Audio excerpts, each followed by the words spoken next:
friends, it's Kathryn here from Moonstar Lodge. I'm the elder director here along with my cohort Brian, and I've been doing this work since 1974, so do the math. You know I'm old. Anyway, I have a degree in psychology and secondary degree in parapsychology. I was a spiritualist minister for a long time and then transferred my ministerial license to Wolf Island Indigenous interfaith to help bring the original teachings back to our people, our Anishinaabe people, and walk with them. The overarching study with my degrees in the tarot has allowed me to expand on the cultural connections, intercultural connections, the archetypes, of course. You can't study psychology in the 70s and 80s and not know about Carl Jung and the archetypes, and this has always fascinated me.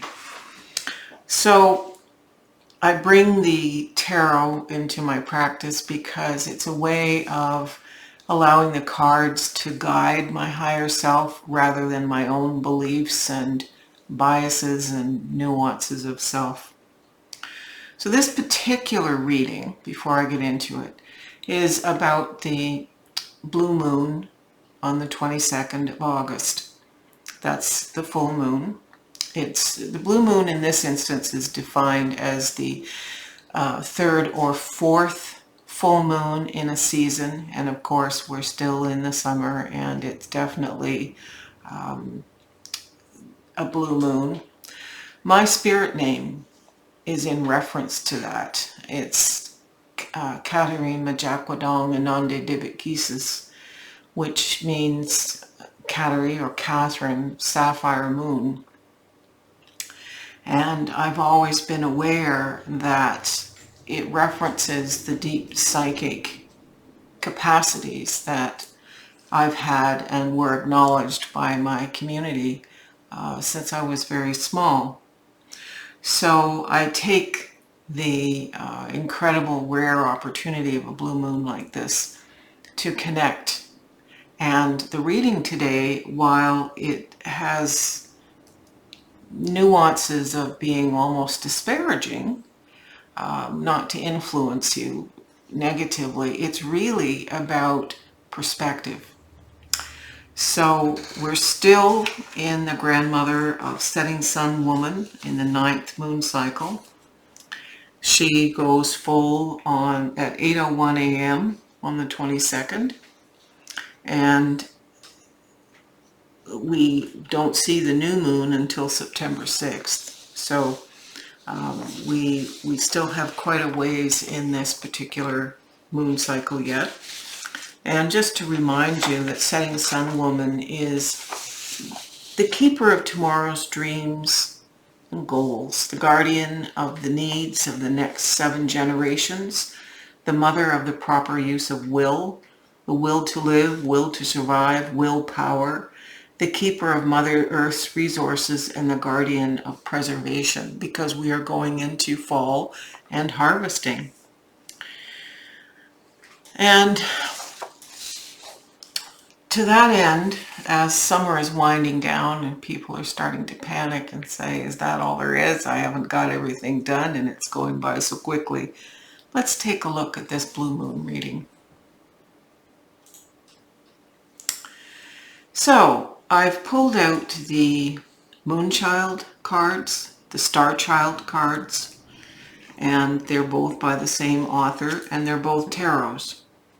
I've brought out a solar-based, star-based, if you will, Lenormand for some clarity. 2 of the Galactic Heritage cards. I used those last week, and my friend on Manitoulin, Pamela, even wrote me about them. So since they're popular, I'm bringing them back. And then I pulled 1 astrological card. And before I get to it, I have to say that, you know, this is quite incredible, because this is moon the Moon card, and it's Soul, and it's a blue card. So, I mean, this is just quite incredible to me. Anyway, we start out our reading here with the Two of Pentacles and Protection, which is normally a card of great movement forward, but this is asking us to just slow down for a second. In fact, slow down to the point of complete rest. Normally, in a Rider-Waite-Smith deck, this Four of Swords, you would see a reclining knight in the appearance of death, as if he's on a death slab for a viewing, with four swords above. It's a time to stop pushing the river.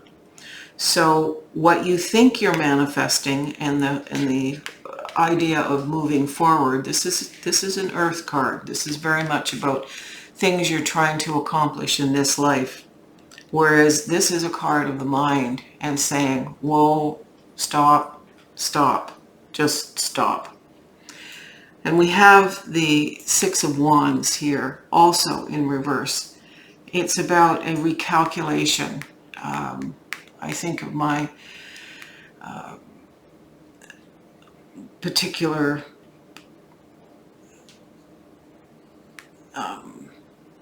I can't think of the name for the thing in the car when you're trying to find your direction. GPS, that's it. The GPS saying recalculating when I go down a different road.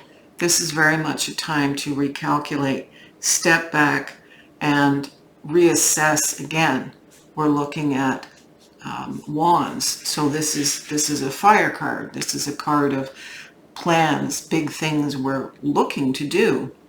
And finally, the Wheel of Fortune tells us that there are issues external to us that are perhaps causing us to feel like we're being stopped in our tracks. But this is the Rest and Mindfulness card. This is the card that's really telling us how, it's the only one in the non-protection position, that we need to look at this next 2 weeks. Normally this reading is a reading for the week, but because it's also the full moon, it's really extending over the next 2 weeks, taking us right up to Labor Day. So emphasized here is contemplation and rest. Moving to this next line of cards, we get the Nine of Crystals in this particular deck. Normally, we would be jubilant about our accomplishments and about the things that we have created. But when it's in protection, it's telling us, again, slow down. Things aren't going according to plan. You're not reaping the bounty. In fact, you're overburdened. There's an imbalance here. This is the card of finding balance again. There's an imbalance in the amount of effort that you've put into finding the new objective or getting things done. And there's way too much energy being expended here. In fact, the Five of Wands is saying there's a sense of feeling competed with, or possibly besmirched by, or otherwise tripped up by someone else. The Two of Cups steps into play and says, finding balance. Now, I just uploaded a video to Instagram. It's not a video, it's actually a card, explaining this same card in action for the next couple of days. And here it is in this poll, not half an hour since I did it. The Two of Cups here is not necessarily, normally we think of partnership, of a love relationship between two people.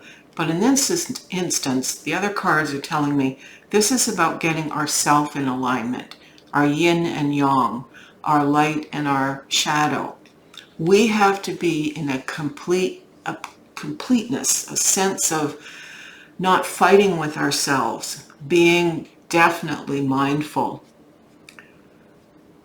This card is the Magician card, and it tells us that we are the alchemist. We are the creator. We are the magical being that can change all of this back to what we need.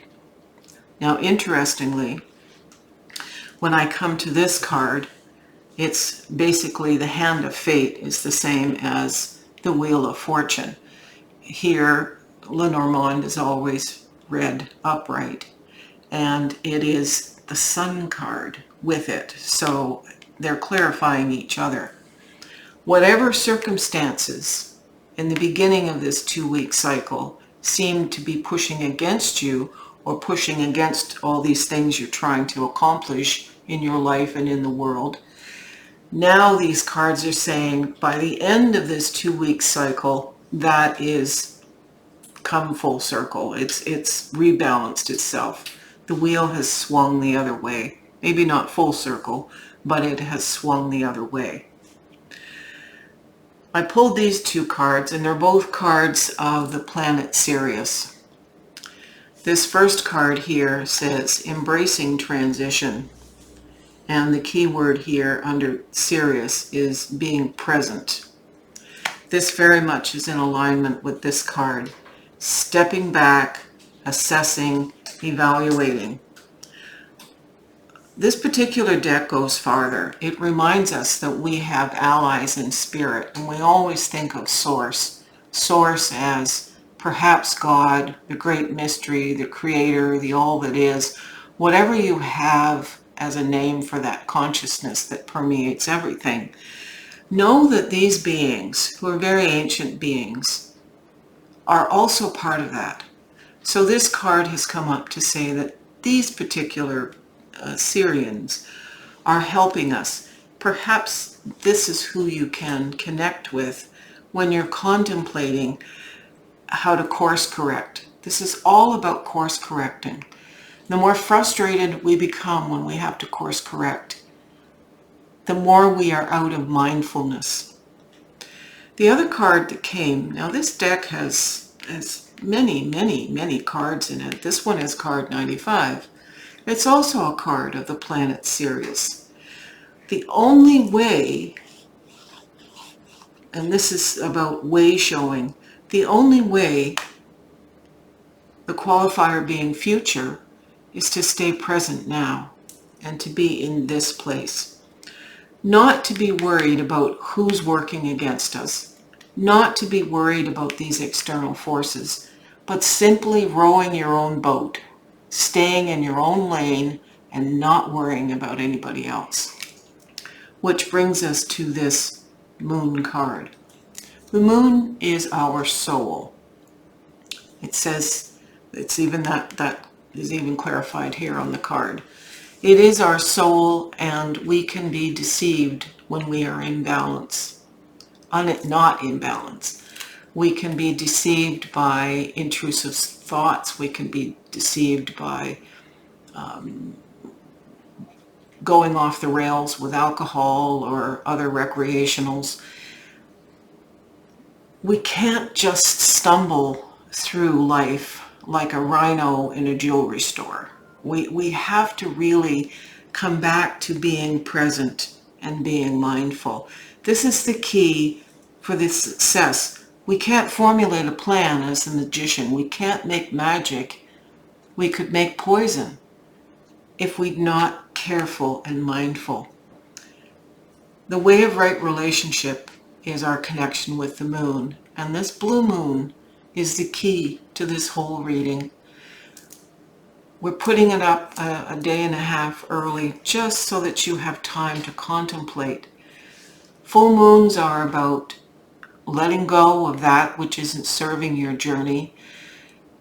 It's also about letting go from within. It's not the externals that we're just letting go. It's the internals, the processes within us, the way we choose to think about things, the way we choose to manage things. Sometimes just stepping back into the position of observer is what's needed here. We can't see the moon without the reflection of the light of the sun. And so they work light and dark. The moon would always be dark like the backside of the moon. or like the new moon is when Earth blocks the light of the sun. This is our time with this full moon shining to reflect balance. This whole reading is about balance. Let go your frustration, let go your objectives here, and allow the universe to work with you. Allow these other supporting players to work with you. So I hope you can flip the camera, Brian. I hope this is of help, and I hope that you find some solace and comfort. We're not the only player. We need to reconnect our connection with Source, Spirit, as I call it. We really need to be mindful that we're taking the time to be present. It's not all about pushing the river. Okay, thanks, miigwech, and have a wonderful last few weeks of summer.